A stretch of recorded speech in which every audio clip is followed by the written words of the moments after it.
అందరికీ praise the lord. 4th April. ఈరోజు యేసయ్య మిమ్మల్ని చూసి చెప్తున్నది ఏంటంటే, అతడు పొందిన దెబ్బల చేత మనకు స్వస్థత కలుగుచున్నది అని యెషయా 53:5లో చెప్పబడింది.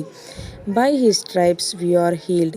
ఈ 53వ అధ్యాయం యేసుక్రీస్తు త్యాగాన్ని ముందుగానే తెలియజేస్తుంది. ఈ వాక్యం ఎంతో గాఢమైన సత్యాన్ని చెబుతుంది.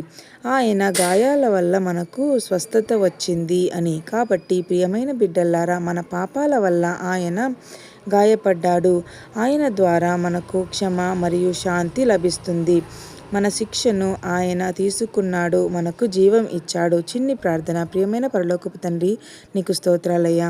మా పాపాల కొరకు నీవు అనుభవించిన బాధకు కృతజ్ఞతలు తండ్రి. నీ త్యాగం ద్వారా వచ్చిన క్షమ మరియు శాంతిని మాకు అనుభవించినట్లు చేయుము తండ్రి.